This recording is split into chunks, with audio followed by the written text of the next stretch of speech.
தேவ பிள்ளையை நீங்க கலங்க வேண்டாம்.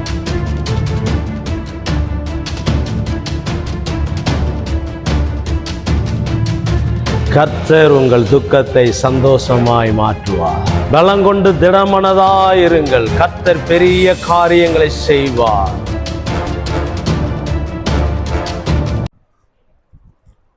ஆண்டவருடைய பெரிதான கிருபையினாலே இந்த வருடத்தின் 11வது மாதத்திற்குள் நாம் எல்லாரும் பிரவேசிக்க கர்த்தர் கிருபை செய்திருக்கிறார். அதற்காக நான் ஆண்டவரை ஸ்தோத்திரிக்கிறேன்.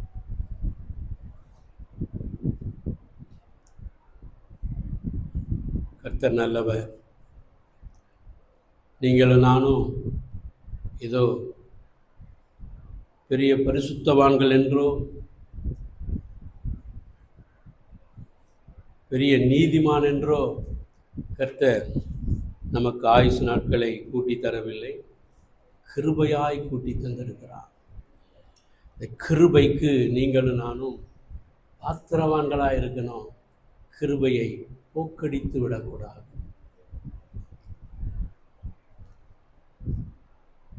வேதாகமத்தில் ஆவிக்குரிய சத்தியங்கள்,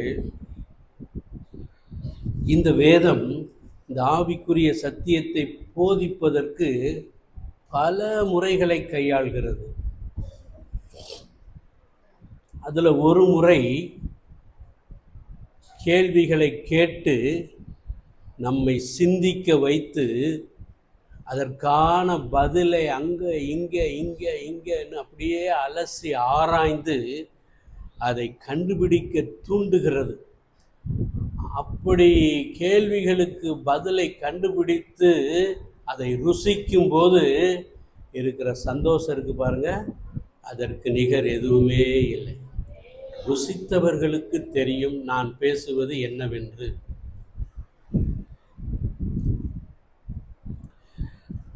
நான் சொன்னது என்னன்னு உங்களுக்கு புரிஞ்சுங்களா? வேதாகமத்தினுடைய சத்தியத்தை இந்த வேதம் நமக்கு பல முறைகளிலே போதிக்கிறது. எல்லாத்தையும் சொன்னால் நேரம் அதிகமாயிரும். அதில் ஒரு வகை இந்த வேதாகமத்தில் பார்த்தீங்கன்னா, அங்கங்கே கேள்விகளை கேட்டு சில நேரம் அந்த கேள்விக்கு அடுத்த உடனே பதில் இருக்கும், சில நேரம் கேள்வி ஒரு இடத்துல இருக்கும், பதில் ஒரு இடத்துல இருக்கும். உதாரணத்தை சொன்னால் நீங்கள் புரிந்து கொள்வீர்கள். மல்கியா தீர்க்கதரிசியின் புஸ்தகம் 3வது அதிகாரம் 8வது வசனத்தில் நீங்கள் எடுத்து பார்த்தீங்கன்னா, மனுஷன் தேவனை வஞ்சிக்கலாம், நீங்களோ என்னை வஞ்சிக்கிறீர்கள். எதனாலே உம்மை வஞ்சிக்கிறோம் என்கிறீர்கள்? தசமபாகத்திலும் காணிக்கையிலும் தானே. அப்போ கேள்விக்கு பதில் அங்கேயே வந்துருச்சுங்களா?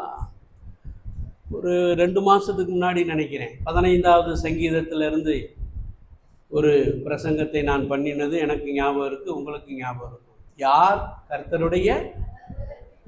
கர்த்தருடைய பர்வதத்திலே ஏறுவானா இருக்கு. வசனத்தை கரெக்டாக வாசிக்கணும் பிள்ளைங்களா. கர்த்தாவே, யார் உம்முடைய கூடாரத்தில் தங்குவான்? யார் உம்முடைய பரிசுத்த பர்வதத்தில் வாசம்? கேள்வி வந்துருச்சுங்களா?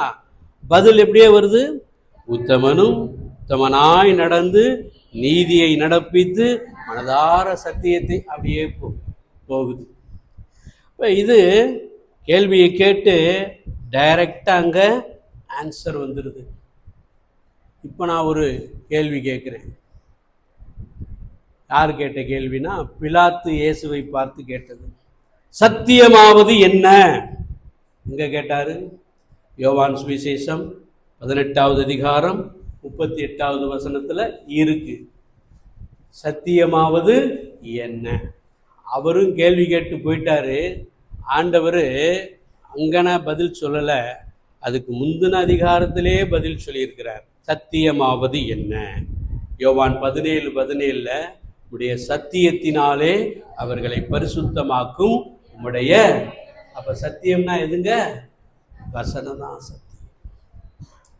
இந்த விதமாய் நமக்கு அருளப்பட்ட இந்த பரிசுத்த வேதாகமத்திலே பழைய ஏற்பாட்டிலே ஏறத்தாழ 2272 கேள்விகளும், புதிய ஏற்பாட்டிலே 1022 கேள்விகளும், ஆக மொத்தம் வேதாகமத்திலே 3294 கேள்விகள் தோராயமாக இருக்கிறது என்று நீங்க கூகுள்ல சர்ச் பண்ணாலும் இருக்கும், அல்லது யூடியூப்ல பார்த்தீங்கன்னா இருக்கும். இந்த கேள்விகளுக்கு விடை கண்டுபிடிக்க ஆரம்பித்து அந்த சத்தியத்தின்படி நம்மை நடக்க நம்மை ஒப்பு கொடுப்போம் என்று சொன்னால் அதற்கே நம்முடைய வாழ்நாட்கள் பத்தாது. இன்னும் இதை தியானித்து கொண்டிருக்கும் போது எனக்குள்ள இன்னொன்று தோணுச்சு, இதுல இல்லாத கேள்விகளை நாமளே கேட்கலாம். அதுக்கு வேதத்தில் ஆன்சர் இருக்கு. 2004 வேத பாட வகுப்பு நடக்கும்போது இந்த வேதாகமத்தை அவுட்லைனை கொடுத்து தியானிக்கும் போது அதுல சொல்லியிருந்தேன், அது என்னுடைய சொந்த தியானம் அல்ல, வில்மிங்டன் அப்படின்ற ஒரு வேத பண்டிதர் தன்னுடைய கைடில் சொன்னது. மனிதனுடைய அன்றாட வாழ்க்கையிலே அவன் கேட்கக்கூடிய வித்தியாசமான மனிதர்கள் இந்த உலகத்தில் இருக்கிறாங்க. அவங்க கேட்கிற கேள்வியெல்லாம் மொத்தம் தொகுத்து வச்சோம்னா 3364 ட்ரில்லியன் வினாக்கள். அப்படின்னா 3640 கோடி வினாக்கள். அத்தனை வினாக்களுக்கும் இந்த வேதம் பதில் சொல்லுகிறது. அப்ப நாம கேட்கிற கேள்விக்கு வேதம் பதில் சொல்லாதான்? இப்ப நான் கேள்வி கேட்பேன், பதில நீங்களே சொல்லுவீங்க. பா, யார் யார் பாக்கியவான்? சிங்குலர்ல கேட்கிறேன், யார் பாக்கியவான்? ஆன்சர் எங்க இருக்குன்னு சொல்லிடுறேன். 1வது சங்கீதத்துல முதல் 2 வசனத்துல இருக்கு. கர்த்தருடைய துன்மார்க்கருடைய ஆலோசனையின்படி நடவாமலும், பாவிகளுடைய வழியில் இல்லாமலும், பரியாசக்காரர் உட்காரும் இடத்தில் உட்காராமலும், கர்த்தருடைய வேதத்தில் பிரியமாயிருந்து இரவும் பகலும் அவருடைய வேதத்தை தியானிக்கிற மனுஷன் பாக்கியவான்.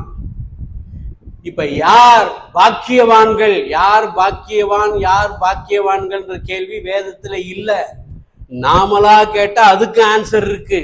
யார் பாக்கியவான்கள்? 119வது சங்கீதம் முதல் வசனம், கர்த்தருடைய வேதத்தின்படி நடக்கிற உத்தம மார்க்கத்தால் பாக்கியவான்கள். பாக்கிய வசனத்திற்கே பெயர் பெற்ற மலைப்பிரசங்கத்தில் மத்தேயு சுவிசேஷம் 5வது அதிகாரம் 3வது வசனத்திலிருந்து 8வது வசனம் வரைக்கும் வாசிங்க அப்படின்னா, ஆவியில் எளிமையுள்ளவர்கள் பாக்கியவான்கள், துயரப்படுகிறவர்கள் பாக்கியவான்கள், நீதியின் மேல் பசிதாகம் உள்ளவர்கள் பாக்கியவான்கள், இப்படின்னு நிறைய சொல்லிட்டே. இன்றைக்கு சுத்திகரிப்புக்கென்று நான் ஒரு கேள்வியை தெரிந்து கொண்டு அதற்கான பதிலை நாம் தியானிக்கும் போது நாம தெரிஞ்சு தெரியாம அறிஞ்சு ரகசியமா செஞ்ச பாவங்களை எல்லாம் இன்றைக்கே இப்பொழுதே ஒருவேளை நீங்கள் அறிக்கை செய்து விட்டு இருக்கலாம். அதுக்கப்புறம் அறிக்கை செய்து விட்டதற்கு பிற்பாடு ஏதாவது ஒரு பாவமோ பாவ சிந்தையோ உங்களை தொடரும் என்று சொன்னார், இந்த சனத்திலே தயவு செய்து அதை நீங்கள் அறிக்கை செய்து விட்டு விடுவீர்கள் என்று சொன்னார். அப்பதான் கர்த்தருடைய பந்தியை அனுசரிப்பதற்கு ஒரு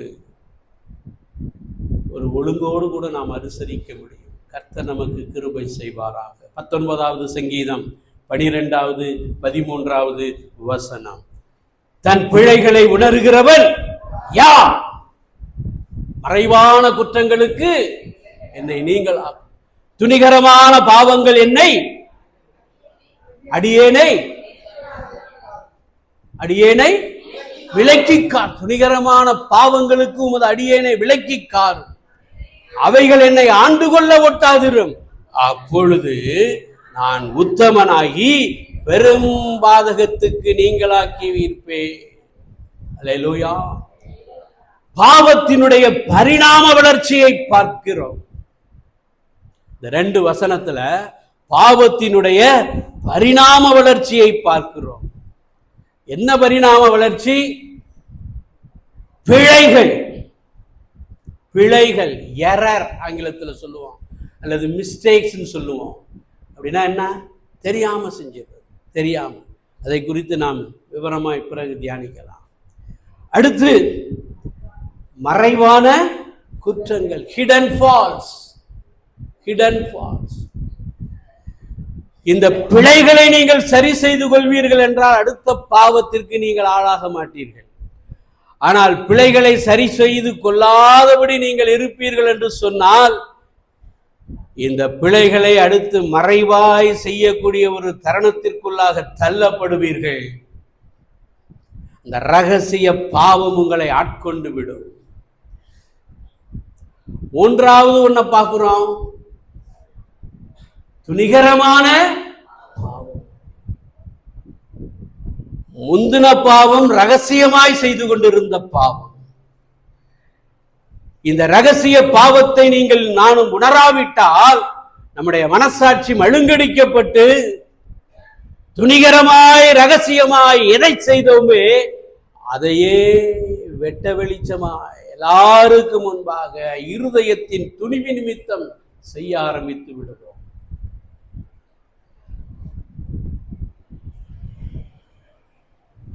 பிழைகளையும் குற்றங்களையும் துணிகரத்தையும் உணராவிட்டால் கடைசியாக அது பெரும் பாதகத்துக்கு நம்மை கொண்டு போய் பாவத்தின் சம்பளம் மரணம் என்ற மரணத்தை கொண்டு வந்துவிடும். பாவம் செய்கிற ஆத்துமாவே சாகும் என்ற ஆத்துமா மரணமும் சரீர மரணமும் ஏற்படக்கூடிய ஒரு நிலைமைக்கு நாம் தள்ளப்படுவோம். எல்லாம் கவனிங்க, ஒரு பின்மாற்றம் எல்லாருடைய வாழ்க்கையில ஆவிக்குரிய ரட்சிக்கப்பட்ட ஆரம்பத்திலே நம்முடைய அர்ப்பணிப்பு, நம்முடைய வைராக்கியம், தேவன் பேர் வைத்த அன்பு, தேவனுக்காய் செய்த ஊழியம், தேவனுக்காய் பாராட்டின வைராக்கியம், தேவனுடைய ஊழியத்திலே பங்கெடுத்த பங்கெடுப்பு, கர்த்தருடைய வழியிலே கொண்ட உற்சாகம் எல்லாமே சூப்பராக இருந்தது. ஆனால் இன்றைய நிலைமை என்ன? அனலுமின்றி குளிருமின்றி சிலர் காணப்படுகிறோம். சிலர் குளிர்ந்தே போயிட்டோம். இந்த குளிர்ந்த நிலைமைக்கு காரணம் என்ன? சின்ன பிள்ளையில ஒரு கதை படிச்சிருக்கோம், உங்களுக்கு எல்லாம் தெரியும். தவளையை தூக்கி கொதிக்கிற தண்ணியில போட்டீங்கன்னா அது டபக்குன்னு தப்பி போயிடும். ஆனா அதே தவளைய லேசா வெதுவெதுப்பான தண்ணியில போட்டு அப்படியே சூடுபடுத்த ஆகா சுகமா இருக்குன்னு அப்புறம் அதுலயே இருந்து கடைசியில் என்ன போயிடணும், செத்து போயிடும். அது போலத்தான் தவறுகளை சரி செய்ய முடியாத மனசாட்சி நம்மிடத்தில் இல்லை என்று சொன்னால், பிழைகளை சரி செய்ய உணர முடியாத மனசாட்சி நம்மிடத்தில் இல்லை என்று சொன்னால், அது ரகசியமான பாவங்களை செய்வதற்கு வழிவகுத்துவிடும். ரகசியமாய் செய்து செய்து செய்து செய்து பழக்கப்பட்டு அதை துணிகரமாய் செய்யக்கூடிய ஒரு நிலைமைக்கு தள்ளப்பட்டு போவோம். அதுக்கப்புறம் என்ன? ஒன்று துணிவி நிமித்தம் கர்த்தர் நம்மை அடிப்பார், அல்லது துணிவி நிமித்தம் நமக்கு நாமளே முடிவை தேடிக்கொள்வோம்.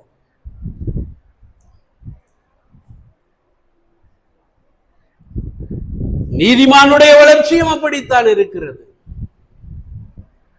நீதிமொழிகள் 4:18 வாசிக்கிறோம். நீதிமானுடைய வளர்ச்சி எப்படி இருக்குமா? அதுவும் உடனே நீதிமான் ஆகிவிட முடியாது. அது காலையில சூரிய உதயம் உதிச்சு அப்படியே மேல மேல மேல மேல வந்து கடைசியில நீதிமானுடைய பிரகாசம் எப்படி இருக்குமா? நண்பகலிலே உதிக்கிற சூரிய பிரகாசம் போல் இருக்கும். இயேசு கிறிஸ்துவின் ரத்தத்தினால கழுவப்பட்ட நீங்களும் நானும் காலையில உதிக்கிற சூரிய வெளிச்சத்தை பெற்றிருந்தோம். கர்த்தருடைய வசனத்திலும் வார்த்தையிலும் ஆவியிலும் வளர வளர வளர வளர அந்த பிரகாசம் அப்படி வளர்ந்துகிட்டே போகணும். போய் எங்க வரைக்கும் பிரகாசிக்கணும்? நடுப்பகல்ல பிரகாசிக்கிற பிரகாசத்தை போல நீங்களும் மாறணும். மாறாக பிரகாசிப்பதற்கு பதிலாக பிரகாசத்தை இழந்தவர்களாய் பாவ வலையில், பாவ கண்ணியில், பாவ பிடியிலே சிக்குண்டு போவோம் என்று சொன்னார். உடனே பாவம் நம்மளை பிடிச்சி இழுத்துறாது. கொஞ்சம் கொஞ்சமா கொஞ்சம் கொஞ்சமா கொஞ்சம் கொஞ்சமா இழுத்து விசுவாசியிலும் கேடுகட்ட நிலைமைக்கு போய் அழிந்து போனவர்களை வேதமும் நமக்கு சுட்டி காட்டுகிறது. வாழ்க்கையிலும் நாம் பார்த்து கொண்டுதான் இருக்கிறோம்.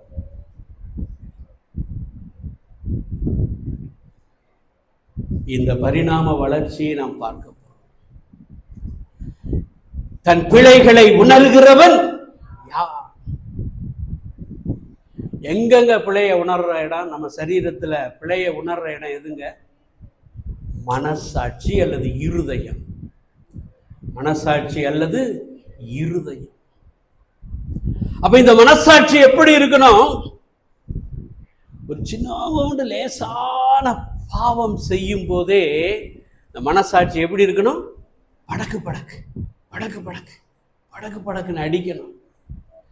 அப்படி அடிக்கலையா, மழுங்கலாய் போய்விட்டது உங்களுடைய மனசாட்சி. இந்த மனசாட்சியை ஏற்கனவே நான் பிரசங்கித்திருக்கிறேன். எத்தனை பேர் ஞாபகம் வைத்திருக்கிறீர்கள் என்று எனக்கு தெரியல. மறுபடியும் அதை நான் ஞாபகப்படுத்துகிறேன். பிழைகளை உணரக்கூடிய மனசாட்சியை தங்க நிற்கக்கூடிய தராசிற்கும், மறைவான பாவங்களை உணரக்கூடிய மனசாட்சியை காய்கறி நிற்கிற தராசிக்கும், துணிகரமான பாவத்தை உணரக்கூடிய மனசாட்சியை விறகு நிற்கிற தராசிக்கும், பெரும் பாதகத்தை உணரக்கூடிய மனசாட்சியை லாரி நிற்கிற எந்திரத்திற்கும் நான் ஒப்பிட்டு நான் பேசி இருக்கிறேன். எத்தனை பேருக்கு ஞாபகம் இருக்கு பிரதர்? எத்தனை பேருக்கு ஞாபகம் இருக்கு? பேசலாம். யாருக்கு ஞாபகம் இல்லை? சரி, சோத்திரம். ஒரு தங்க இருக்கிற தராசுல ஒரு சின்ன தூசி பட்டாவே அது என்ன பண்ணிடும்? காட்டி கொடுத்துரும். எல்லாம் போட்டிருக்கிறீங்களா, அப்புறம் என்ன நம்ம பார்க்காதவங்க மாதிரி பார்க்குறீங்க?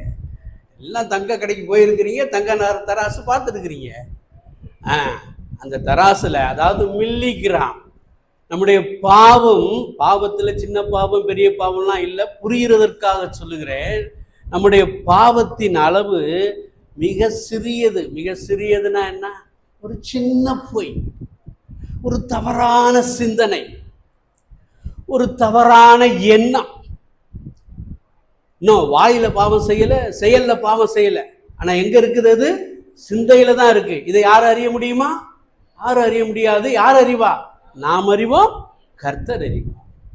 அது வரும்போதே நம்ம மனசாட்சி, ஐயோ இப்படி அவரை குறித்து செஞ்சுட்டோமே, அவர் அப்படி இல்லையே அப்படின்னு மனசாட்சி அடிச்சிச்சுன்னா, நீங்க சுத்த அப்படியே ஷார்ப்பான மனசாட்சி, அதாவது தங்க இருக்கிற தராச போல இருக்கிற மனசாட்சியை பெற்றவர்களாய் இருக்கிறீர்கள்.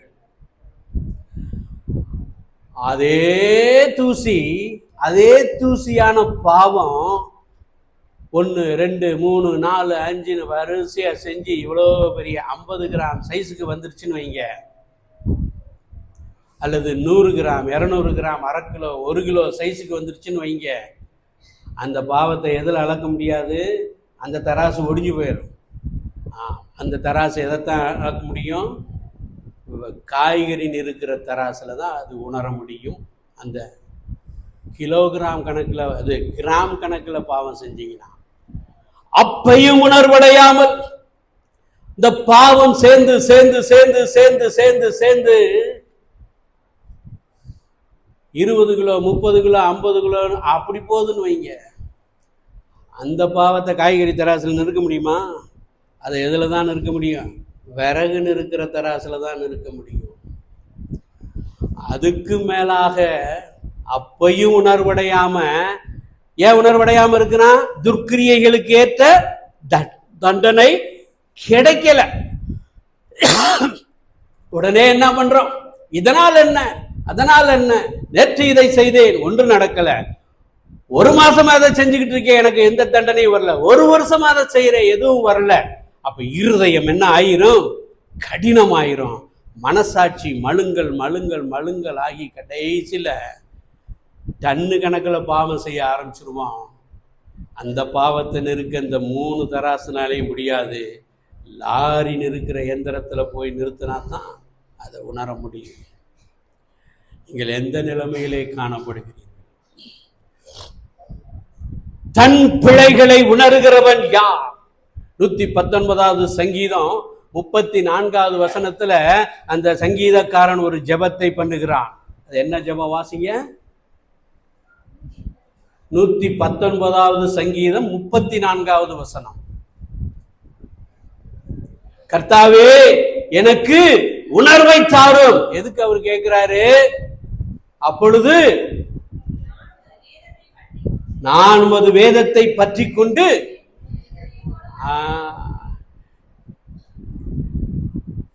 நிறைய நேரம் பிரசங்கிக்கிறவர்களாக நாங்களே இந்த வேத வசனத்தை எதுக்காகத்தான் நிறைய நேரம் எங்களை எரியாம தியானிக்கிறோம்னா, பிரசங்கம் பண்றதுக்கு, அடுத்த பிரசங்கம், அடுத்த இப்படிதான் தியானிக்கிறோம். வேதம் எதற்காக சொல்லுகிறது? அந்த சங்கீதக்காரன் எதற்காக அதை உணர்வு, அந்த உணர்வை கேட்கிறானா? உடைய முழு இருதயத்தோடும் அப்பொழுது கை கொள்ளுவேன். அதுக்கு எனக்கு உணர்வு வேண்டும் ஆண்டவரே. இந்த ஜெபத்தை ஒரு நிமிஷம் எல்லாரும் எடுத்துக்கிங்க தயவு செய்து. 119வது சங்கீதம் தயவு செய்து எல்லாரும் எடுத்துக்கங்க. 746வது பக்கம் 34வது வசனம். எல்லாரும் சேர்ந்து வாசிப்போமா? எனக்கு உணர்வை தாரும், அப்பொழுது நான் ஒரு வேதத்தை பற்றி கொண்டு என் முழு இருதயத்தோடும் அதை கை கொள்ளுவேன்.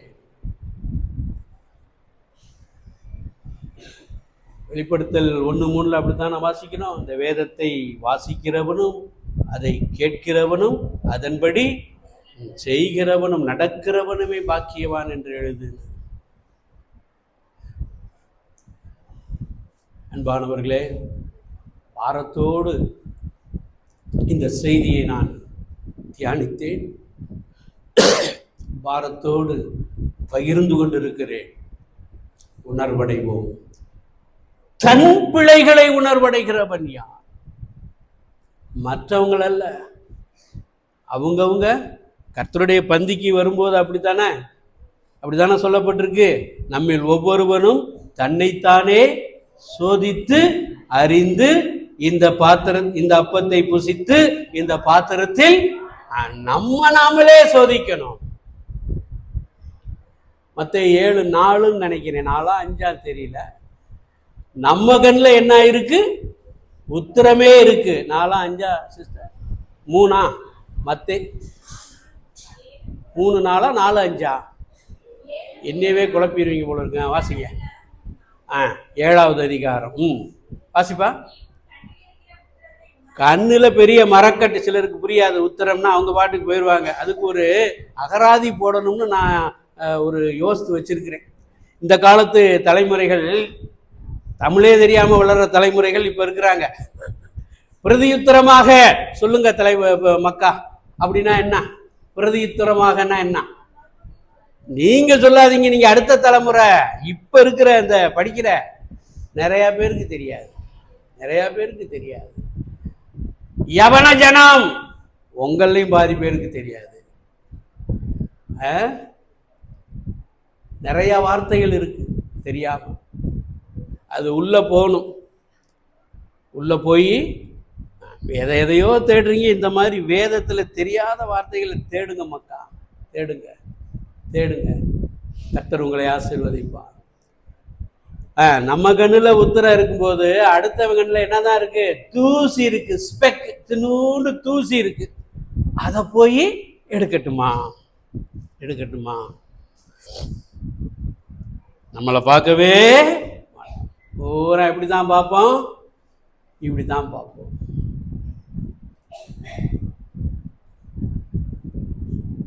அதனாலதான் 139வது சங்கீதம் கடைசி 2 வசனம் நினைக்கிறேன்.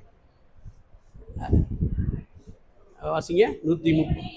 தேவனே கொஞ்சம் தயவு செய்து என்னைன்னு எத்தனை தடவை என்னை என் எனக்குன்றது எத்தனை தடவை வருதுன்னு எண்ணிக்கிட்டே வாங்க. வாசி மகளே.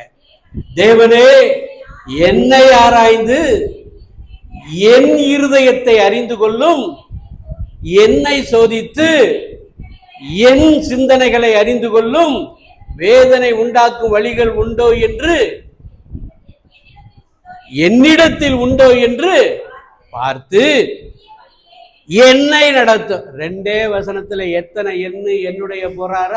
6 போடுறாரு. தப்பா எண்ணிட்டீங்க சிஸ்டர், 6 போடுறாரு. 6. இது எதை காண்பிக்கிறது? அவர் அந்த அளவுக்கு வசனத்தின்படி நாம இருக்கிறோமா? நான் அறியணும் ஆண்டவரே, தவறான வழியில போயிடக்கூடாது, எனக்கு உணர்வை தாருங்க, வேதனை உண்டாக்கும் வழிகள் உண்டோ பார்க்கணுமே, ஆராய்ச்சி பண்ணணுமே.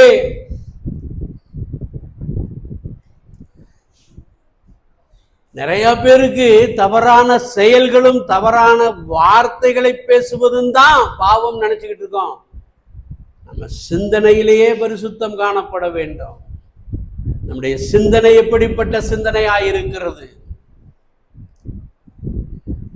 நினைவுகளை கர்த்தர் மாத்திரம்தான் அறிவார். நினைவுகள் எங்க இருந்து அறிகிறாராம்? தூரத்தில் இருந்தே அறிகிறார்.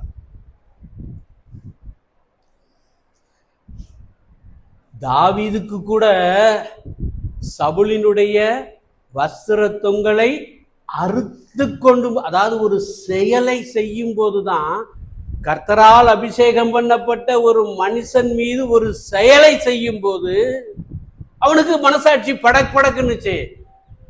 நான் உங்களுக்கு கர்த்தருடைய கிருபையினால சொல்றேன், அதை அறுக்கிறதுக்கு முன்னாடி நினைப்பான் பாரு. ஒரு கெபிக்குள்ள தானே போறாரு, கெபிக்குள்ள போன உடனே சால்வையை பார்க்கிறாரு, சால்வையை பார்த்துட்டு அறுக்கணும்னு தோணும். என்ன வராம செஞ்சிருப்பாரா? அந்த எண்ணெய் வரும்போதே நம்முடைய இருதய மனசாட்சி எப்படி அடிக்கணும்? படக்கு படக்கு படக்கு படக்குன்னு அடிச்சிச்சுன்னா உங்க மனசாட்சி தங்கன்னு இருக்கிற தராசு மாதிரி வச்சிருக்கிறீங்க. அல்லேலூயா, அல்லேலூயா. யா ஒரு சின்ன அடிதான் மோசை அடிச்சாரு, பேசணும்னு சொன்னதை மாறி சின்ன அடிதான்,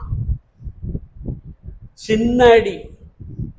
போக முடிஞ்சா கானானுக்குள் பிரவேசிக்க முடியலையே, சின்ன அடி. ஒரு சின்ன பொய் தான் அனனியாவும் சப்பீராலும் ஒண்ணு சேர்ந்து சொன்னாங்க. சபையை விட்டே வெளியே போலையே, போறதுக்கு முன்னாடி என்ன ஆயிட்டாங்க? செத்து மடிந்தார்கள். அப்படிலாம் நம்ம சபையில நடந்துச்சுன்னா எத்தனை பேர் உயிரோடு இருப்போம்னு யாருக்கும் தெரியாது. என்னையும் சேர்த்து தான் சொல்றேன். எத்தனை பேர் இங்க இருப்போம்னு கர்த்தர் மாத்திரமே அறிவா.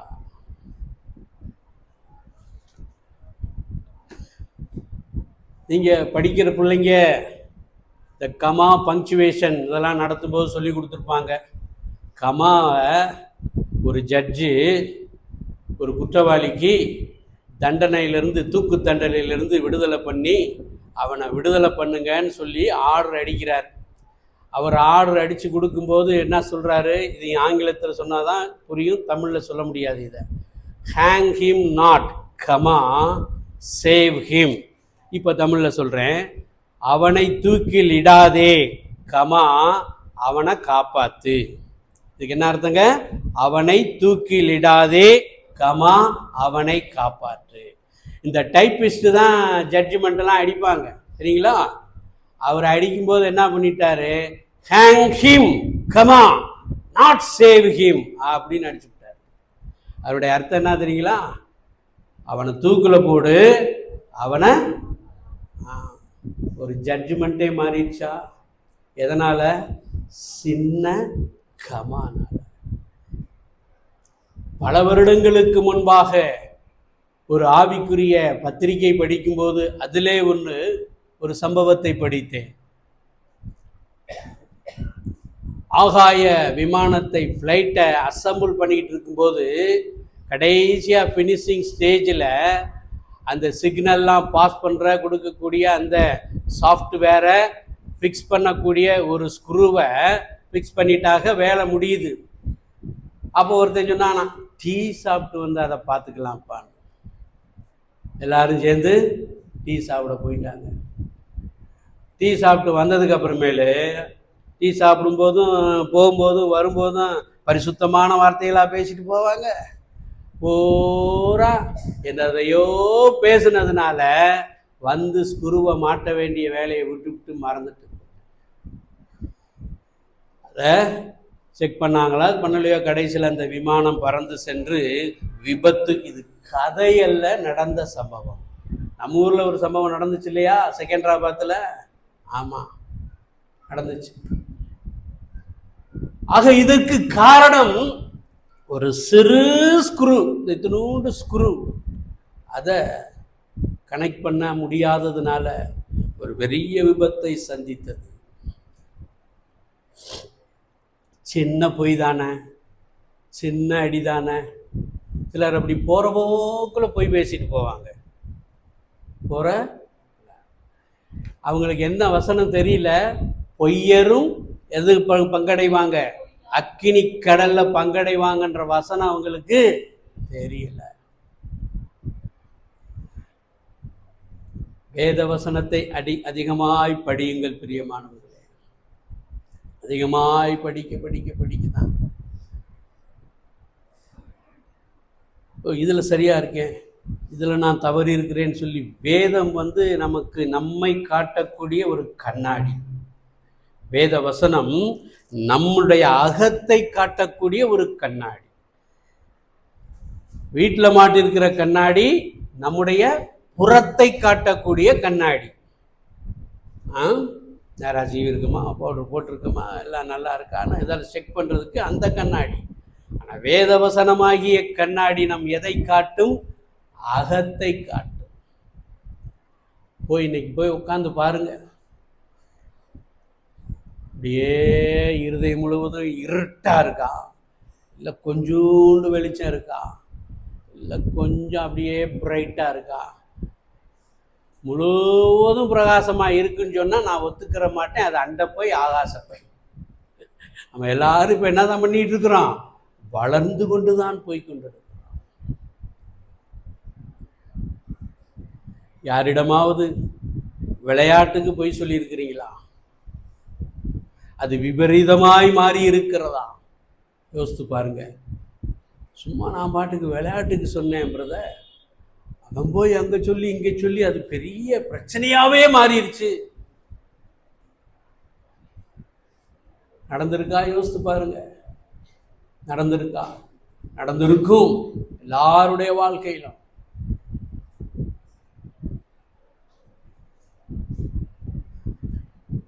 நான் சொன்ன பொய்ய சொன்னாதானே நீங்க அப்படியே நல்லா கவனிப்பீங்க.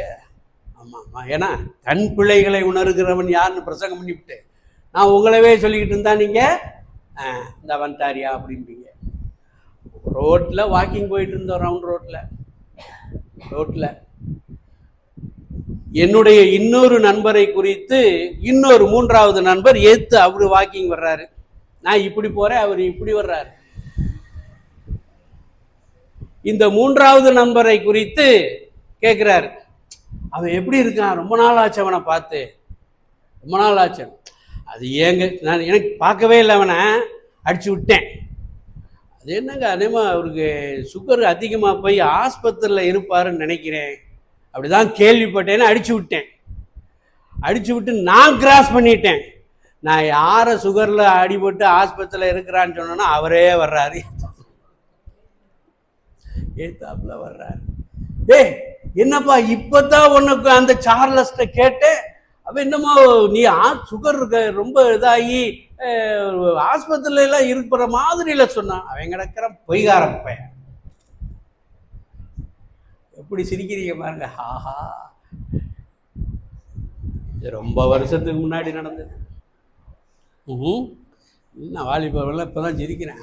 எங்களை மாத்திரம் திட்டுறீங்க, இப்போ உங்களுக்கு என்ன பனிஷ்மெண்ட் கொடுக்கறது? என்ன பனிஷ்மெண்ட் கொடுங்க, ஏத்துக்கிறேன், சோத்திரம். தன் பிழைகளை உணர்கிறவன் யார்?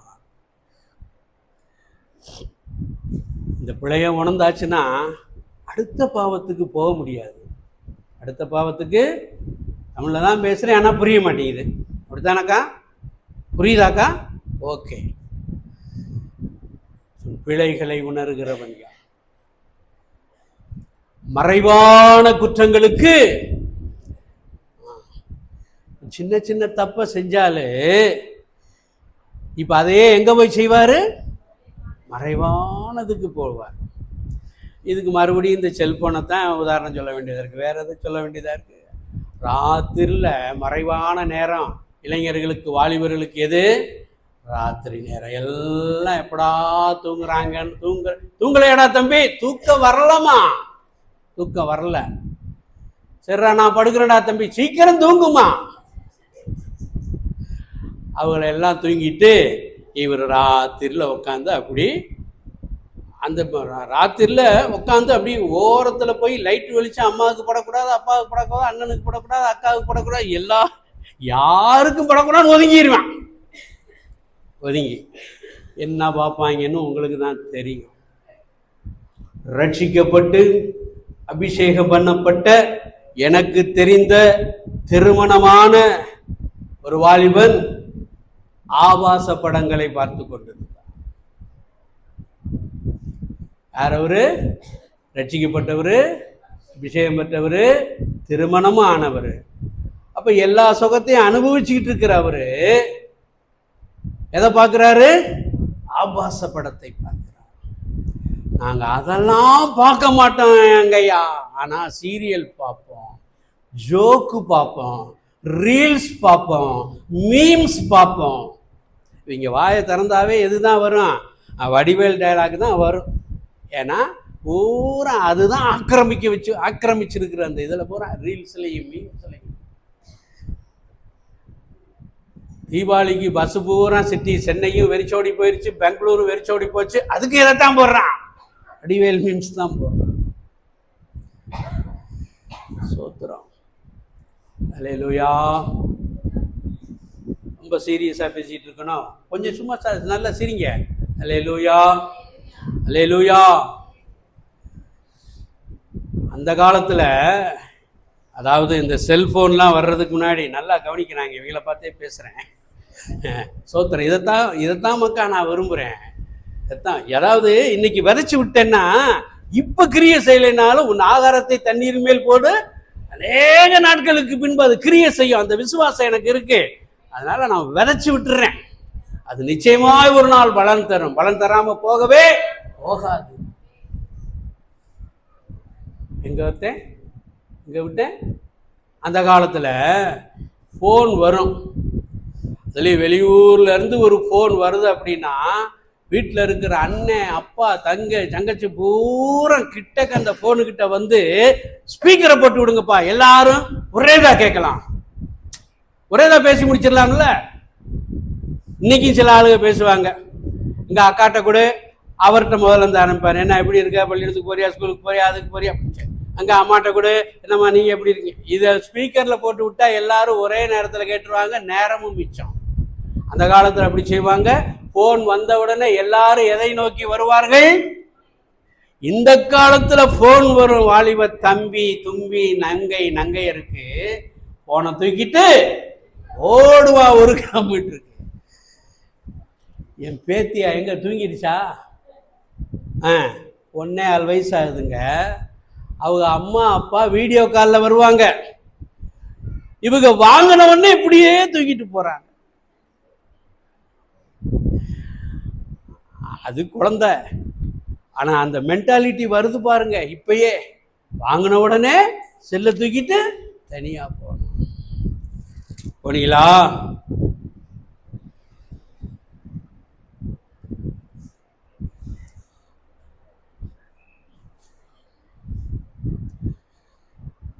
இப்படி தனியா போனதுனால அவங்க என்ன நினைச்சுக்கிறாங்க? நம்ம யாருமே பார்க்கலேன்னு.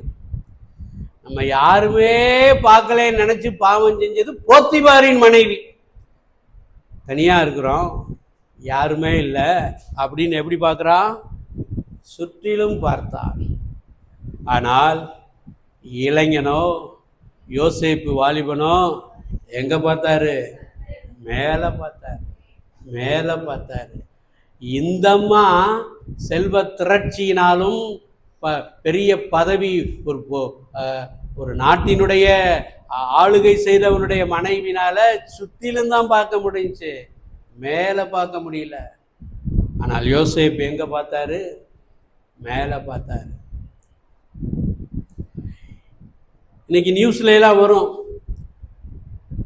வண்டிக்குள்ள வச்சிருக்கிற பணத்தை அப்படியே ஒரு கம்பியை போட்டு திருகி சீட்லக்குள்ள இருக்கிறதெல்லாம் திருடிட்டு போறதெல்லாம் நம்ம பார்க்குறோம். அது எதுல இருந்து நமக்கு அந்த படம் தெரியுது? CCTV camera. நமக்கு ஒரு சிசிடிவி கேமரா இருக்கு, தெரியுமா? எங்க தெரிஞ்சவங்க சொல்லுங்க, அது வசனம் எங்க இருக்குன்னு. நமக்கு ஊர்ல சிசிடிவி கேமரா 2 நாளாகமம் 16வது அதிகாரம் 9வது வசனம் எடுத்தவங்க வாசிங்க.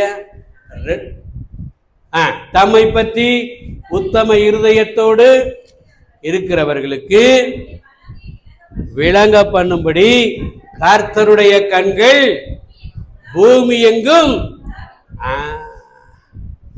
நல்லா கவனிங்க, மேல மாத்திரம் இல்ல, பூமி எப்படி இருக்கு?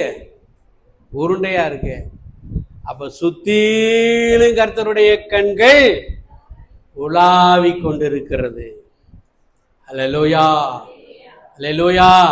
நம்ம மறைவாத்தான வாங்குறோம், நம்ம ரகசியமாத்தான இதை செய்யறோம். சுத்திலே யாரும் இல்லையே, மேல ஒருத்தர் இருக்காரு. அவருடைய கண்கள் எங்க வரைக்கும் பார்க்கும்? ரகசிய இடத்தையும் பார்க்கும். தீர்க்கதரிசியாகிய எலிசாவே, தேவனுடைய மனுஷனாகிய எலிசாவே பள்ளியறையில் பேசிய காரியத்தை அவன் அறிவிக்க முடியும் என்று சொன்னால், அந்த வசனம் இருக்கா? எல்லாம் புதுசா பாக்குறீங்க? வாசிங்க, வசனத்தை வாசிங்க. 2 ராஜாக்களின் புஸ்தகம் 6வது அதிகாரம் 12வது வசனத்தை வாசிங்க.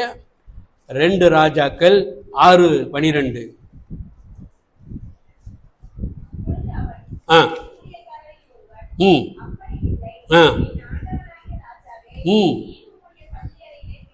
நீர் உம்முடைய பள்ளியறையிலே பேசுகிறதை, பள்ளியறையில எப்படி பேசுவாங்கன்னு திருமணமானவங்களுக்கு தெரியும்.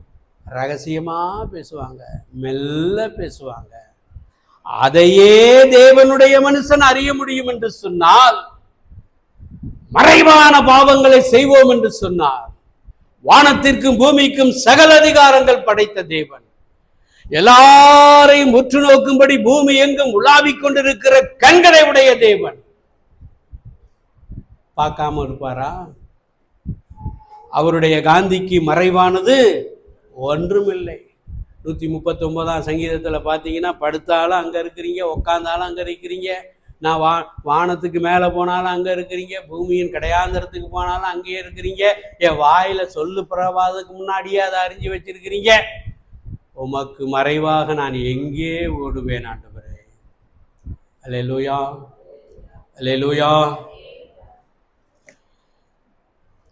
யோசேப்பு பாவ ரகசிய பாவத்தை செய்வதிலிருந்து, மறைவான பாவங்களிலிருந்து ஜெயம் பெற்றார். தாவீதோ வீழ்ந்து போனான். தாவீதோ வீழ்ந்து போனான். அப்ப யோசேப்பு பெற்ற மனசாட்சி கூர்மையான மனசாட்சி. தாவீதுனுடைய மனசாட்சியோ அந்த அளவுக்கு கூர்மை இல்லை. மழுங்கடிக்கப்பட்டதுனாலதான் அவன் பத்சேபாலயத்திலே வச்சாரம் செய்தான். அதோடு இல்லை, ஒரு பாவம் ஒன்னோட போகாது, பாவம் பரவும் என்று நான் உங்களுக்கு கற்றுக் கொடுத்திருக்கிறேன். பாவம் பரவும். எப்படி பரவுச்சு? உரியாவின் மனைவி உரியாவை கொன்றான். அதற்கு முன்பாக அவனை குடித்து வெறிக்க பண்ணினான். அவனை கொல்லுவதற்கு யோவாவுக்கு நிருபத்தை அனுப்பி சதித்திட்டம் தீட்டினான். இத்தனை பாவத்தையும் செய்தான். கடைசியில தான் அந்த விபச்சாரத்தை செஞ்சான். கடைசியில தான் அவனை கொன்றான். ஆனால் இந்த 19வது சங்கீதத்தை பாடினவர் யாருங்க? சங்கீதக்காரனாகிய தாவீது. அவர் தியரட்டிக்கலா பாடிட்டு போயிட்டாரு. தியரட்டிக்கலா ஜெபம் பண்ணிட்டு போயிட்டாரு. என்ன ஜெபம் பண்ணாரு? தன் பிழைகளை உணர்கிறவன் யார்? மறைவான குற்றங்களுக்கு நீங்களாக்கும் துணிகரமான பாவம் அடியேனை விலக்கி காரும், அவைகள் என்னை ஆண்டு கொள்ளாது இருக்கட்டும், அப்பொழுது நான் உத்தமனாகி பெரும் பாதகத்துக்கு நீங்களாயிருப்பேன்னு ஜெபம் பண்ணிட்டு போயிட்டாரு.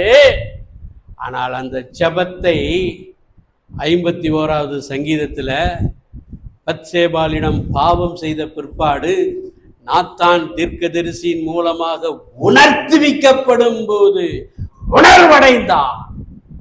நீதிமொழிகள் 28:13 அப்படித்தானே சொல்லுகிறது. தன் பாவத்தை மறைக்கிறவன் தான் வாழ்வடைய மாட்டான், அவைகளை அறிக்கை செய்து விட்டு விடுகிறவனோ இரக்கம் பெறுவான். இரக்கம் பெற்றதுனாலதான் பாவத்திற்கு அந்த நாட்கள்ல பழைய ஏற்பாட்டில் பயன்படுத்தப்பட்ட வார்த்தைகள் 3: மீறுதல்கள், அக்கிரமங்கள், பாவங்கள். இந்த 3 வார்த்தையும் போட்டுத்தான் 51வது சங்கீதம் முதல் 3 வசனங்களை வாசிங்க. 51வது சங்கீதம் முதல் 3 வசனங்கள். ஏவனே இறங்கும். நம்பர் 1, என் மீறுதல்கள் நீங்கள் என்னை சுத்திகரியும். நம்பர் 2, என் அக்கிரமம் நீங்க என்னை முற்றிலும் கழுவி. நம்பர் 3, என் பாவமற என்னை சுத்திகரியும். மீறுதல்கள், மீறி செய்வது. ஆண்டவர் நமக்கு சட்டதிட்டத்தை கொடுத்திருக்கிறாரு. அதை மீறி இருக்கிறீங்களா? இதை செய்யாத, அதை செய்யாத, அதை செய்யாத. அதை மீறின பாவம், அதை மீறின பாவம். சொல்றதுக்கெல்லாம் உணர்வடைஞ்சிங்கன்னா உங்க மனசாட்சி நல்லா இருக்குன்னு. ஆனா ஒரு சிலர் என்ன நினைக்கிறீங்க? அவர் வந்தாவே இப்படித்தாயா பேசுவார், அதை லூஸ்ல விடு அப்படின்ட்டு போற கூட்டம் இருந்துச்சுன்னா அவங்க மனசாட்சி மழுங்கல் அடிக்கப்பட்ட மனசாட்சி. உணர்த்தி விட்டு பாடினான். இப்பொழுதும் ஒரு வாய்ப்பு கர்த்தர் நமக்கு தருகிறார்.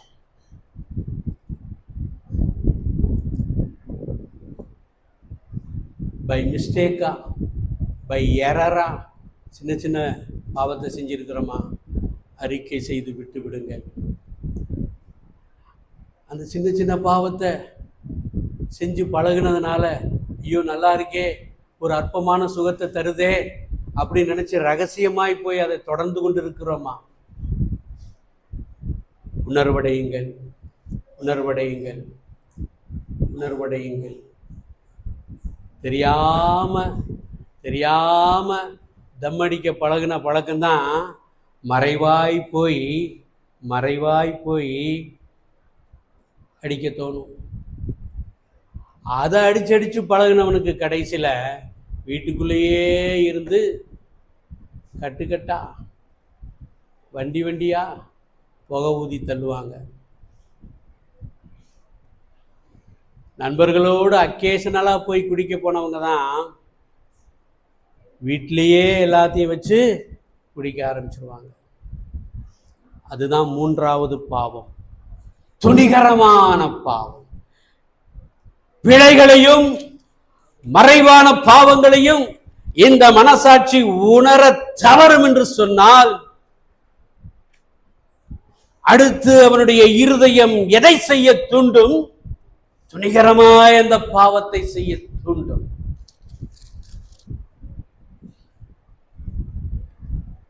நீங்க பாருங்க, உங்க ஃப்ரெண்ட்ஸ் எல்லாம் இருப்பாங்க, விளையாட்டா போய் குடிக்க ஆரம்பிச்சேன்டா அவங்களோட சேர்ந்து. இப்ப அதை என்னால விட முடியல.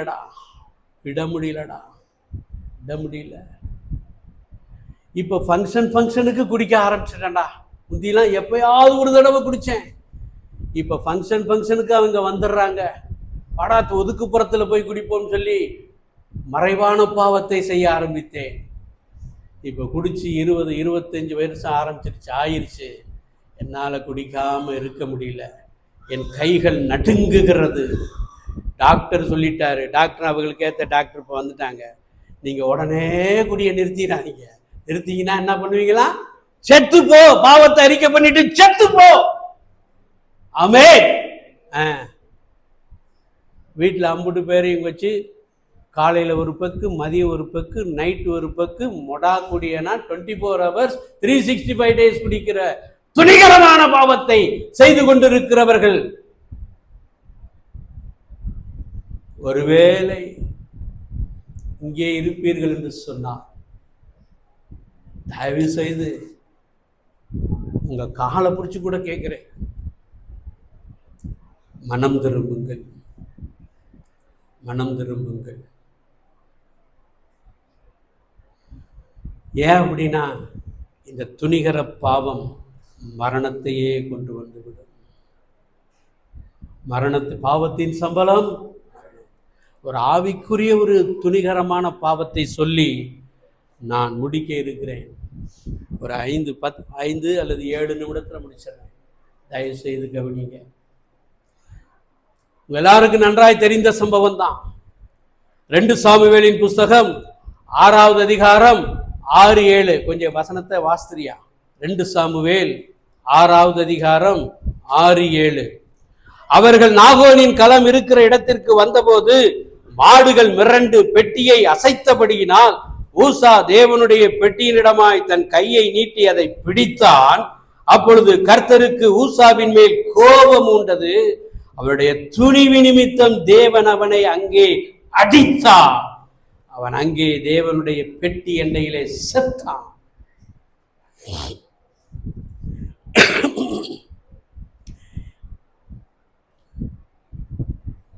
ஒரு 2 வருஷத்துக்கு முன்னாடி வரைக்கும் இந்த பகுதி எனக்கு விளங்கவே இல்லை. எத்தனை வருஷத்துக்கு முன்னாடி? 2 வருஷத்துக்கு முன்னாடி வரைக்கும் இந்த பகுதி எனக்கு விளங்கவே இல்லை. ஏன்? தாவீது புது வண்டியை தயார் பண்ணி அதுல உடன்படிக்கை பெட்டியை எடுத்துட்டு வர சொல்றாரு. பழைய வண்டியில என் தேவனுடைய உடன்படிக்கையை கொண்டு வரக்கூடாது, புது வண்டியில தான் நான் கொண்டு வருவேன்னு சொல்லி புது வண்டியில கொண்டு வந்தாரு. புதுசா வருதுல்ல, இந்த வண்டியிலே உடன்படிக்கையை கொண்டு வரக்கூடிய முறை உடன்படிக்கை பெட்டியை அல்ல, வண்டியிலே விக்கிரகங்களை கொண்டு வரக்கூடிய முறை பெலிஸ்திய முறை. அது புதிய முறை. ஆனால் பழைய முறை என்ன சொல்லுகிறது? என்னாகமத்தின் புஸ்தகம் 4வது அதிகாரம் 15வது வசனத்தை வாசிங்க. என்னாகமம் 4:15. கொஞ்சம் வேகமா வாசிங்க.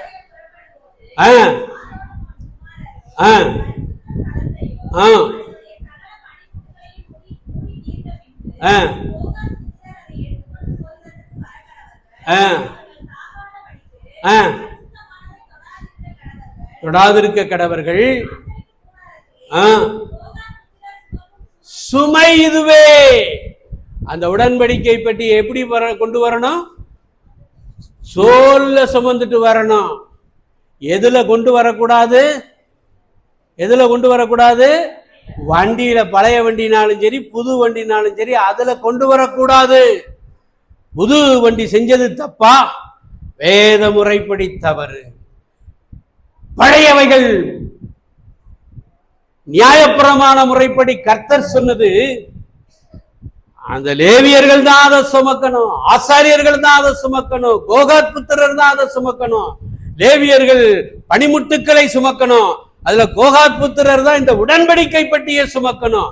அதை மீறி செஞ்சான். ஊசா போய் தொட்டான், செத்தான்.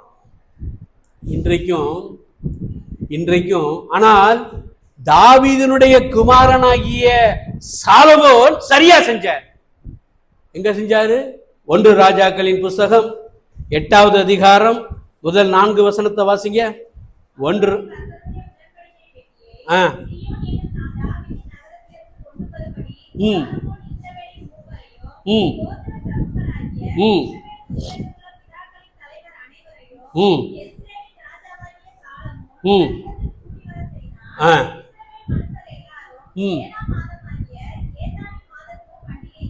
4வது வசனத்தை வாசியா சீக்கிரம்.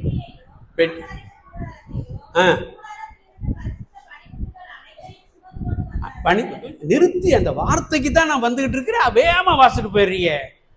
பெட்டியையும்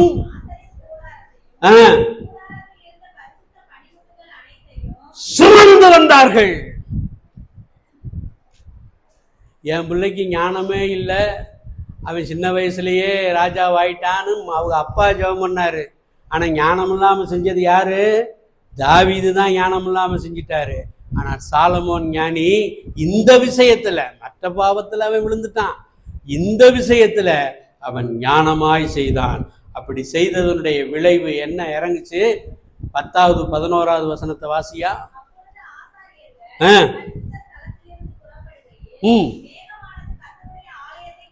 மேகமானது கர்த்தருடைய ஆலயத்தை நிரப்பிற்று, மகிமை இறங்கினது, சேக்கினாவின் மகிமை இறங்கினது. மகிமை எங்க இருந்துங்க இறங்கணும்? மகிமை எங்க இருந்து இறங்கணும்? மேல இருந்து இறங்கணும். இன்னைக்கு மகிமை பூரா வர்ஷிப் ஆராதனையில எங்க இருந்து இறங்குது? கீழ இருந்து கலர் கலர் புகையா மேல வருது. எங்க இருந்து வருது? புதுமை. அதுதான் சொன்னேன், பெலிஸ்தியர்களின் முறை புதுமையான முறை, நியாயப்பிரமாணத்தில் சொல்லப்பட்ட முறை பழைய முறை. பழைய முறையோ புதிய முறையோ வேதம் என்ன சொல்லுகிறதோ அந்த முறைதான் சரியான முறை. அல்லேலூயா. மேகம் மேல இருந்து இறங்கணும். அதனாலதான் ஜோசப் ஆல்டின் ஐயா பாட்டு எப்படி பாடினாரு? ஒரு மகிமையின் மேகம் இந்த இடத்தை. மேகம் எங்க இருந்து தான் வரணும்? மேல இருந்து தான் வரணும். ஒரு மகிமையின் மேகம் என் ஜனத்தை மூடுதே. இன்னைக்கு பாடினா எப்படி பாடினா? ஒரு மகிமையின் புகை கீழிருந்து மேல வருகுதே. அப்படித்தான் வருது, கலர் கலர் புகையா வருது. இன்னும் நாளாக ஆக இப்படிப்பட்ட பேசக்கூடிய பிரசங்கிகளும் இருக்க மாட்டாங்க, இதை கண்டிக்கக்கூடிய சபையும் இருக்காது. சேர்ந்துக்கிட்டு ஆட்டம் போடுற கோஷ்டி தான் பெருகும். அடுத்து கிறிஸ்துமஸ் ப்ரோக்ராம்லாம் வருதா? சோத்திரம். உங்க நெளிவு சிலிவுகள் நளினம்லாம் கொஞ்சம் பரிசுத்தமா இருக்கட்டும். வெட்டி வெட்டி மினிக்கி மினிக்கி சினிமாக்காரங்க ஆடுற மாதிரி ஆடிராதங்க மக்களா. Coordinator be careful. வெட்டி வெட்டி நுணுக்கி நுணுக்கி குத்துப்பாட்டு அந்த பாட்டெல்லாம் போட்டு ஆமா திறமையை காட்டுறேன்னா அதுல காட்டிடாதீங்க. சோத்திரம். நான் யோசிக்கிறாங்க, இவர் எப்படி வாத்தியாரு, அது ஹையர் செகண்டரி வாத்தியாரா இருந்தாருன்னு யோசிக்கிறாங்க. அவங்கள்ட்டையும் இப்படிதான் சொல்லுவேன், உங்கள்ட்டையும் இப்படிதான் சொல்றேன். அல்லேலூயா, அல்லேலூயா. மகிமை எங்க இருந்து இறங்கணும்? மேல இருந்து. இங்க இருந்து வரக்கூடாது, கீழ இருந்து வரக்கூடாது. நான் புது கண்டுபிடிப்புகளுக்கு எதிரி அல்ல, மாடர்ன் எலக்ட்ரானிக் கேட்ஜெட்ஸ்க்கு நான் எதிரி அல்ல. அவைகளை பயன்படுத்துவோரையும் நான் பாராட்டுகிறேன். நானும் சமயம் கிடைத்தால் பயன்படுத்துகிறேன், பரிசுத்தமாய் பயன்படுத்துகிறேன், தேவனுடைய வார்த்தைக்காக பயன்படுத்துகிறேன். குத்தாட்டம் போடுறதுக்கு அதை நான் பயன்படுத்துறது இல்லை.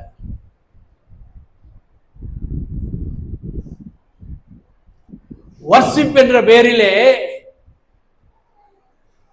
அதுலதான் இளைஞர்களும் இந்த இளைஞராய் ஊழியத்துக்கு வந்துடுறாங்க இல்லையா, அவங்க பண்ற வேலை. அவங்க மண்டை வெட்டையே பாருங்க, அடேங்கப்பா ஒரு சைஸா. அதனாலதான் இன்னைக்கு நேத்து போய் அடுத்த வாரம் முடி வெட்டினவி நேத்தே போய் முடி வெட்டி உங்களுக்கு முன்னாடி மாதிரியா ஃப்ரெஷ்ஷா வந்திருக்கிறேன். பாரு சைடுல பாரு, முடி இருக்கா? பிடிக்க முடியாது. சோத்திரம். அல்லேலூயா. ஆமா, வெட்டுக்குள் வெட்டு வெட்டிட்டு வர்றேன். நண்டு சுண்டக்கா வெட்டுக்குள் ஒரு வெட்டு. முதல்ல ஒரு கோட்டிங் இப்படி வருது, அதுக்குள்ள இன்னொரு கோட்டிங் வருது, அப்புறம் இங்கிட்டு ஒரு 3 இழுத்து விடுறான். 3 யாரு? வாலிபன் இல்ல, நண்டு சுண்டக்கா. மனம் திரும்பு தேவ சபையே, மனம் திரும்பு, மனம் திரும்பு. போன பிரசங்கத்திலே சொல்லிட்டேன், உங்களுக்கு தானே நான் பிரசங்கம் பண்ணணும், உங்களுக்கு தான் பண்ணிட்டு இருக்கிறேன். சோத்திரம். அல்லேலூயா. 5 நிமிஷம் அவங்க பார்க்குறது எப்படி பார்ப்பாங்கன்னா 5 நிமிஷம் சொன்னீங்க, 7 நிமிஷம் சொன்னீங்க, 10 நிமிஷம் ஆயிடுச்சுல அப்படின்னு பார்க்குறாங்க. முடிச்சிடுறேன். இந்த துணிகர பாவத்து நிமித்தம் பூசா செத்ததை போல நம்மில் ஒருவரும் துணிகரமாய் செய்து தேவனுடைய கோபாக்கினைக்கு ஆளாக முடியாது என்ற ஆதங்கத்திலே நான் பேசிக்கொண்டிருக்கிறேன். அதுக்கு உங்க மனசாட்சி உணரவில்லை என்று சொன்னால் அது எங்கே கொண்டு போய்விடும்? பெரும் பாதகத்திற்கு கொண்டு போய்விடும். பாதகம்னா என்ன? முடிஞ்சிச்சு. வச்சுட்டேன். சோத்திரம். அல்லேலூயா. பிழைகள் காணப்படுகிறதா நம்மிடத்தில்?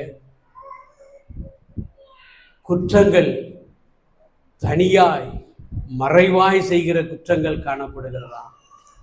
மறைவாய் செய்து பழகி துணிகரமாய் செய்து கொண்டிருக்கிறோமா?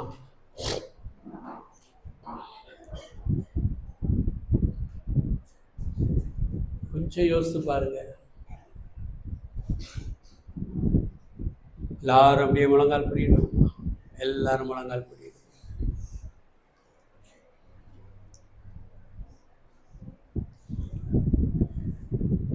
பேதுரு எடுத்தெடுப்புலே மறுதளிச்சுட்டு போய் பின்வாங்கி போலங்க. முதல்ல போய் ஒரு இடத்துல அப்படியே போக்கும் வரவுமா இருந்தாரு. அப்புறம் அந்த இடத்துல போய் நின்னாரு. அப்புறம் ஒரு இடத்துல போய் குளிர்காய உட்காந்துட்டாரு. துன்மார்க்களின் ஆலோசனையின்படி நடவாமலும் பாவிகளுடைய வழியில் நில்லாமலும் பரியாசக்காரர் உட்காரும் இடத்தில் உட்காராமலும் இருக்கணும்னு வசனத்தெல்லாம் தெரிஞ்சும் அங்கே தான் நடந்தார், அங்கே தான் நின்னார், அங்கே தான் உட்கார்ந்தார். கடைசியில் என் தேவனையே மறுதளிக்க வேண்டிய சூழ்நிலைக்கு அவர் தள்ளப்பட்டார். ஆண்டவர் சொன்ன தீர்க்க தரிசனம் நிறைவேறினாலும், ஏன் கர்த்தர் தான் சொன்னாரு நினிவேயை அழிக்க போறேன்னு சொன்னாரு. ஆனால் அந்த ஜனங்கள் என்ன பண்ணாங்க? ரெட்டிலும் சாம்பலிலும் உட்கார்ந்து மனம் திரும்பினார்கள். மனிதர்கள் மாத்திரமல்ல, மிருக ஜீவன்களும் மனம் திரும்பினது. அப்ப ஆண்டவரே என்ன சொல்லிட்டார்? நான் இவர்களுக்கு செய்ய நினைத்தே தீங்கை செய்யாதிருப்பேன் அப்படின்னு மனஸ்தாபப்பட்டார். இயேசுவே என் தெய்வமே, என் மேல் மனமிரங்கும். இயேசுவே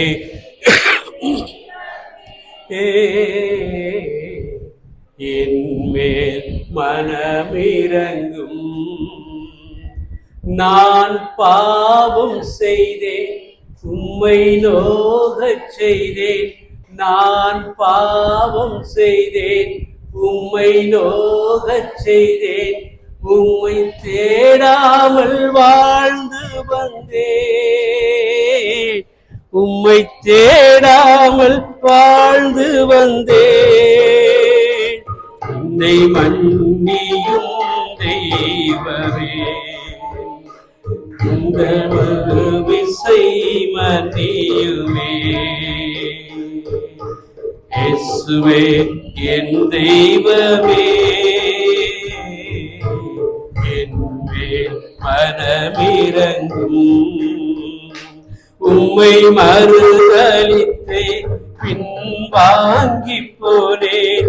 உம்மை மறுதலித்தே பின்வாங்கி போனேன்.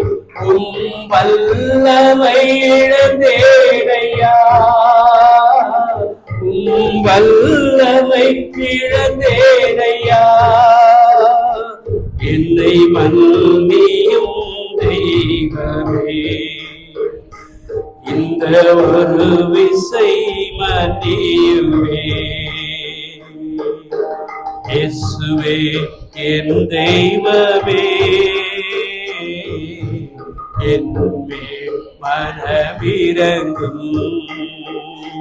முள்முடி தாங்கி ஐயா காயப்பட்டீர், முள்முடி தாங்கி ஐயா காயப்பட்டீர், நீர் எனக்காக பலியானி, நீர் எனக்காக பலியானி, ரத்தத்தால் கழுவி விடும், ரத்தத்தால் கழுவி விடும். இயேசுவே என் தெய்வமே, என் மேல் மனமிரங்கும். துன்ப வேளையிலே மனம் துவண்டு போனேன், துன்ப வேளையிலே மனம் துவண்டு போனேன், உம்மை நினையாது தூரமோனே, உம்மை நினையாது தூரம் போனே. என்னை மன்னியும் தெய்வமே, இந்த ஒரு விசை மன்னியுமே. இயேசுவே என் தெய்வமே, என் மேல் மனமிரங்கும். அநியாயம் செய்தேன், கடும் கோபம் கொண்டேன், அநியாயம் செய்தேன், கடும் கோபம் கொண்டேன், பிறர் வாழ்வை கெடுத்தேனையா, பிறர் வாழ்வை கெடுத்தேனையா. என்னை மன்னியும் தெய்வமே, இந்த ஒரு விசை மன்னியுமே. இயேசுவே என் தெய்வமே, என் மனமிரங்கும். இயேசுவே என் தெய்வமே, என் மனமிரங்கும்.